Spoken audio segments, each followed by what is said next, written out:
A massive data breach at Google exposed the private data of 2 million users, and it's all because they used this one feature. Hey, welcome back to my channel where we discuss the latest cybersecurity news and data breaches. Today we're going to be talking about a huge data breach that just occurred at Google and how you could also be affected by this. So in 2018, there was a security researcher who actually found a vulnerability at Gmail. He responsibly disclosed it to Google, and he explained that if you go into your Gmail settings, go to see All Settings, go down to Advanced Settings, and then scroll down to the bottom, and you would find something called the Data Access Transparency Report. What this feature does is that it allows you to access all of your emails, including your inbox, your sent folder, your draft folder, etc. It even allows you to access your attachments.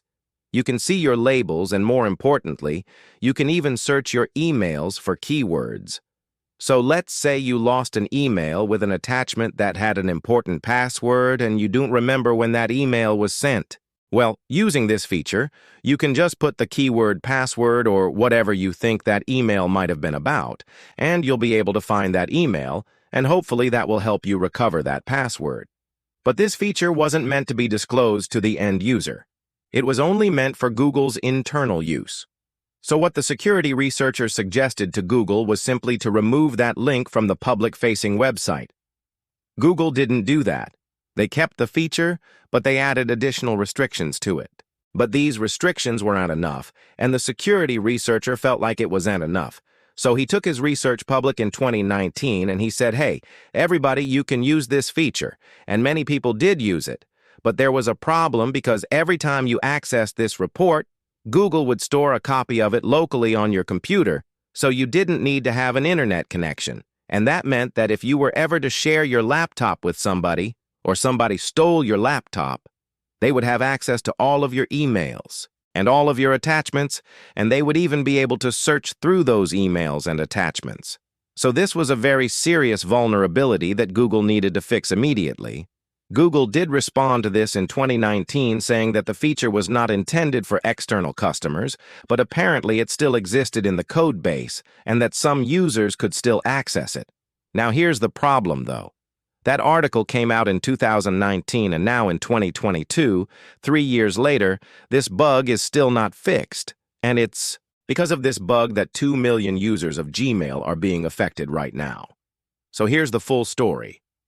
On March 31st, 2022, a former employee of Google named Antonio Arbaiza uploaded 1.7 terabytes of data to Mega, and this data included things like passwords, customer support tickets, personal identifiable information, source code, financial documents, and much more. This data was accessible to anyone who had the link. This individual has a long history of mental health issues, and he has made several other uploads of sensitive data to Mega and other websites. This individual used to work at Google from 2014 to 2020 and worked on the Google Cloud project. And according to Bloomberg, the files he leaked came from multiple Google products, including YouTube, Gmail, Google Maps, Android, Google Cloud, Firebase, Google Photos, and more. Google did reach out to the platform Mega to take down the content, and they did take it down within 24 hours.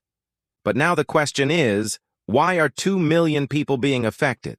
Well, it's because when Google reached out to those 2 million people who were affected by this data leak, their message said, please change your Gmail password.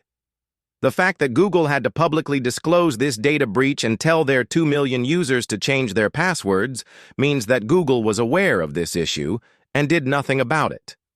If Google wasn't aware of it, then they would have said something along the lines of, we're investigating the situation and we'll get back to you. But instead, they told these users to change their passwords, which means that Google was aware of this issue, and this goes back to 2019. When that security researcher told them, hey, there's a bug in your system that allows people to access their emails and attachments, Google knew about it, but instead of fixing the bug, they put a Band-Aid on it. Then fast forward to 2022, and the bug still isn't fixed, and now 2 million people are being affected because of it. Now, fortunately, we don't know exactly what data was leaked yet, We're going to have to wait until the data set is analyzed, and they'll probably publish that information later on. But for now, we do know that at least 15 gigabytes worth of data was leaked. And also in 2019, the security researcher showed that you could access your emails even if your account was locked. So if you forgot your password and you had to reset it, you would go through that process, and then after you log in, the first thing you see is that your account is locked. But even if your account is locked, you can still access all of your emails and attachments, which is absolutely ridiculous. A person whose account is locked shouldn't be able to access anything at all. Another thing that's really concerning is the fact that this individual used a coworker's account to upload 1.7 terabytes of data, and this individual also posted a manifesto that said he was upset about a workplace conflict and he wanted revenge on Google.